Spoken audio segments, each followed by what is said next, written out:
Assalamualaikum warahmatullahi wabarakatuh. Selamat pagi semuanya. Seperti kata pepatah, tak kenal maka tak sayang. Jadi sebelum memulai presentasi final audit internal berbasis risiko ini, kita kenalan dulu yuk. Perkenalkan, nama saya Andi Hakim Rasid dengan NIM 1057311113822 dari kelas AKDDD. Sebelumnya saya ingin mengucapkan terima kasih kepada dosen pengampu Ibu Sauda Said SEMAK yang telah memberikan kesempatan kepada saya untuk mempresentasikan ringkasan materi buku audit internal berbasis risiko.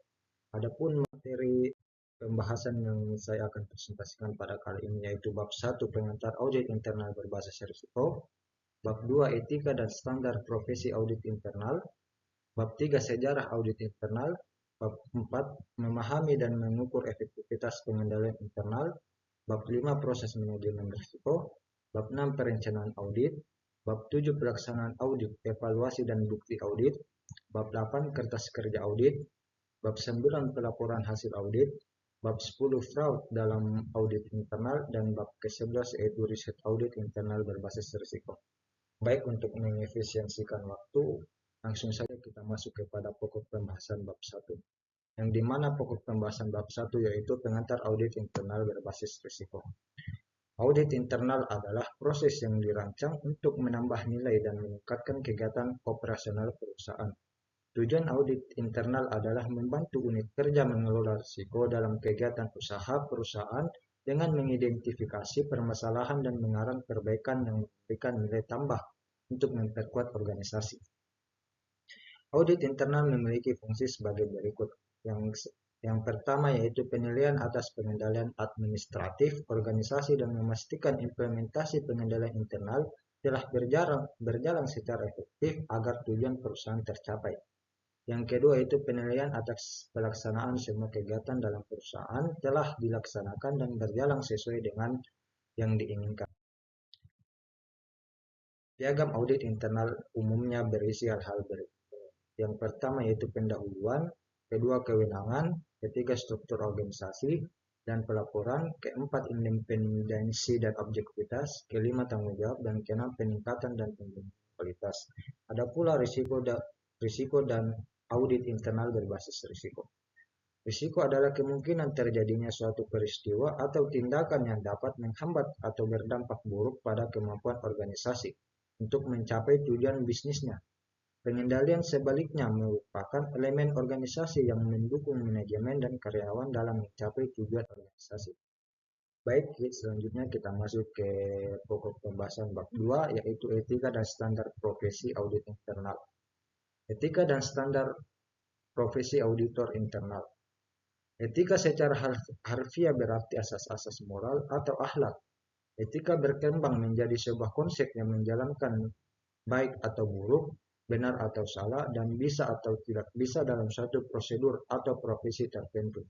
Etika merupakan nilai-nilai hidup, norma, dan hukum yang mengatur perilaku manusia. Baik, selanjutnya kita masuk ke pokok pembahasan bab 3 yaitu sejarah auditor. Perkembangan profesi auditor internal. Profesi auditor internal mengalami perkembangan di awal abad 21 sejak munculnya kasus Enron dan Workhouse. Reputasi audit internal sempat terpuruk akibat berbagai kasus runtuhnya beberapa perusahaan yang melibatkan peran auditor. Namun dalam keterlibatannya di suatu organisasi, profesi auditor terkenal justru dihargai. Ada pula organisasi profesi auditor internal. Terbentuknya organisasi-organisasi ini menunjukkan minat masyarakat cukup besar terhadap profesi auditor internal.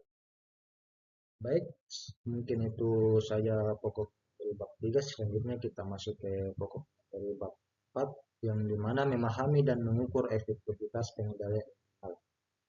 Di sini ada definisi dan peran pengendalian dalam audit internal.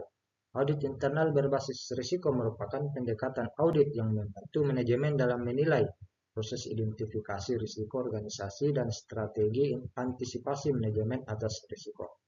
Hal tersebut dilakukan untuk membangun sistem pengendalian internal atau SPI yang tepat dan memadai. Kemudian ada mekanisme pengendalian internal dari aspek internal perusahaan. Menurut Sukrisno Agus 2004 221, Audit internal adalah pemeriksaan yang dilakukan oleh bagian internal audit perusahaan baik terhadap laporan keuangan dan catatan akuntansi perusahaan maupun ketaatan terhadap kebijakan puncak yang telah ditentukan dan ketaatan terhadap peraturan pemerintah, ketentuan-ketentuan dari profesi yang berlaku. Ada pula mekanisme pengendalian internal eksternal. Sistem pengendalian internal atau SPI perusahaan merupakan suatu proses pengendalian yang dilaksanakan secara berkelanjutan oleh direksi, pejabat struktural, pejabat fungsional, dan pelaksana, yang dirancang untuk memberikan keyakinan yang memadai terhadap pencapaian visi, misi, sarana, dan tujuan perusahaan. Ada pula peninjauan dan evaluasi pengendalian internal. Efektivitas adalah suatu keadaan yang menunjukkan tingkat keberhasilan manajemen dalam mencapai tujuan yang telah ditetapkan. Makna dari efektivitas dapat berbeda sesuai sudut pandang dan kepentingan masing-masing. Efektivitas selalu berkaitan dengan hubungan antara hasil yang diharapkan dan hasil sebenarnya. Pencapaian hasil efektivitas yang dilakukan oleh organisasi terdiri dari 3 tahap, yaitu input, konversional, dan output. Selanjutnya kita masuk ke pokok pembahasan bab 5. Pokok pembahasan bab 5 yaitu proses manajemen risiko. Menurut Kamus Besar Bahasa Indonesia atau KBBI, risiko adalah dampak tindakan tidak menyenangkan, merugikan, dan membahayakan. ISO 31000/2018 mendefinisikan risiko sebagai ketidakpastian yang berdampak pada sasaran, kekurangan informasi mengenai suatu potensi kemungkinan terjadi, dan dampak sasaran merupakan risiko itu sendiri. Pengelolaan risiko diharapkan memudahkan manajemen mencapai tujuan perusahaan secara efisien. Tahapan proses manajemen risiko yaitu risiko geografis, risiko operasional, risiko legal, risiko fraud, dan risiko reputasi.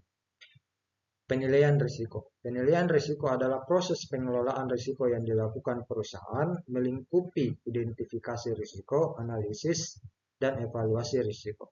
Proses yang mengenali dan menemukan adanya risiko disebut sebagai proses mengidentifikasi risiko. Selanjutnya kita masuk ke pokok pembahasan bab 6, yaitu perencanaan audit. Menentukan risiko. Perencanaan audit berdasarkan profil risiko dilakukan di setiap unit perusahaan. Dengan rencana audit tahunan disusun berdasarkan profil dan inventaris risiko. Proses perencanaan mencakup identifikasi, penilaian, dan pengukuran risiko. Auditor internal memastikan setiap unit kerja telah melakukan identifikasi dan mengukur risiko, serta menyusun rencana audit tahunan yang detail untuk kegiatan audit selama setahun. Program audit tahunan. Penyusunan audit universe memudahkan koordinasi perencanaan audit tahunan, mengurai kemungkinan aspek penting terlewat, serta mencegah pengulangan atau tumpang tindih yang dapat mengurangi efektivitas penugasan.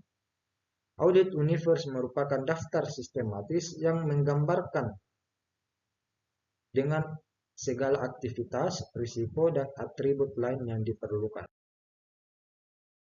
Selanjutnya kita masuk ke pokok pembahasan bab 7 yaitu pelaksanaan audit, evaluasi, dan bukti audit. Tahapan pekerjaan lapangan, yaitu ada proses audit yaitu 1. Persiapan penugasan audit, 2. Audit pendahuluan, 3. Pelaksanaan pengujian audit, 4. Penyelesaian tugas audit, 5. Pelaporan penyusunan laporan hasil audit, dan 6. Yaitu pemantauan tindak lanjut hasil audit. Terdapat pula 3 tahapan pelaksanaan audit internal berbasis risiko yaitu sebagai berikut. 1. Melakukan penilaian terhadap kematangan risiko atau risk maturity, perencanaan audit berkala, dan yang terakhir itu pelaksanaan individual audit. Selanjutnya kita masuk ke pokok pembahasan bab 8 yaitu kertas kerja audit. Kertas kerja audit merupakan media bagi auditor yang mendokumentasikan seluruh catatan, bukti, dan dokumen yang dikumpulkan dalam tahap audit.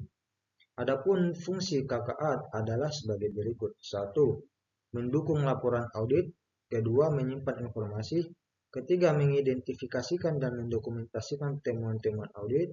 Yang keempat, review kertas kerja audit atau KKA merupakan proses penilaian ulang secara cermat, kritis, dan sistematis atas catatan-catatan yang dibuat, dikumpulkan, dan disimpan oleh auditor berkaitan dengan pekerjaan audit.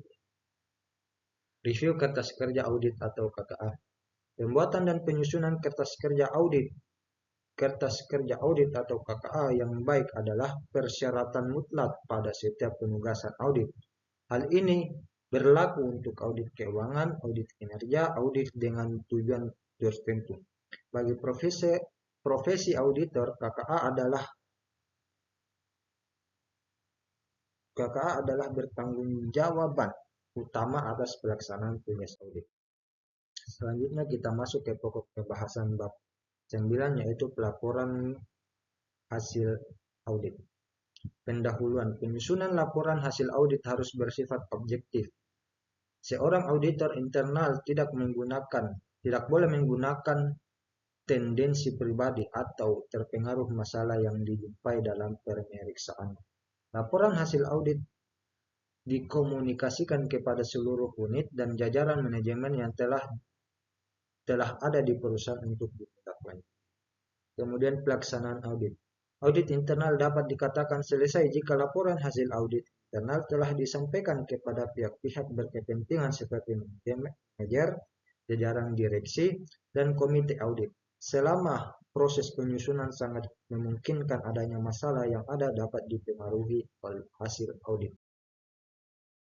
Penyusunan laporan rekomendasi. Standar internasional praktik profesional audit merupakan panduan mengenai tanggung jawab auditor terhadap atas pelaporan hasil audit. Adapun panduan yang termuat di dalamnya adalah sebagai berikut. Yang pertama itu 2400 atau communicating result, mengomunikasikan hasil audit. Yang kedua itu 2410, kriteria for communicating atau kriteria untuk melakukan komunikasi. Yang ketiga itu quality of communication, yaitu kualitas komunikasi. Dan yang terakhir itu engagement disclosure of non-compliance with the standard, yaitu pengungkapan penugasan atas ketidakpatuhan terhadap standar. Selanjutnya kita masuk ke pokok pembahasan bab 10, yaitu fraud dalam audit internal. Di sini terbagi menjadi 3. Yang pertama yaitu teori fraud. Teori fraud itu ada 4 jenisnya, yaitu fraud triangle theory. Yang kedua fraud diamond theory. Yang ketiga fraud pentagon theory. Dan yang keempat itu fraud hexagon theory. Kemudian ada jenis fraud yang dimana yaitu financial statement fraud, assessment misexploitation, dan corruption. Dan yang terakhir yaitu deteksi fraud. Deteksi merupakan suatu usaha untuk menemukan atau menentukan keberadaan, anggapan, atau kenyataan. Mendeteksi kecurangan adalah upaya memperoleh indikasi awal secara cukup mengenai tindak kecurangan sekaligus mempersempit ruang gerak pelaku kecurangan. Baik, selanjutnya kita masuk ke pokok pembahasan materi yang terakhir, yaitu bab ke-11, yang dimana pokok pembahasannya yaitu riset audit internal berbasis risiko. Implementasi audit internal berbasis risiko. Perkembangan penerapan fungsi audit internal pada organisasi telah berlangsung dengan sangat cepat di dunia. Fungsi audit internal yang awalnya hanya berfokus pada fraud, terutama pencurian kas dan aset lain, telah berkembang menjadi suatu sarana verifikasi terhadap seluruh transaksi finansial yang dilakukan oleh organisasi. Kemudian perkembangan riset audit internal berbasis risiko. Code et al. 2020 menjelaskan bahwa saat ini audit internal berperan tidak hanya sebagai pengawas manajemen, tetapi juga memberikan layanan yang bernilai tambah bagi perusahaan. Audit internal juga memperluas layanan dengan memberikan jasa asuransi dan konsulting. Baik, mungkin hanya itu yang bisa saya sampaikan. Kurang dan lebihnya mohon dimaafkan. Assalamualaikum warahmatullahi wabarakatuh.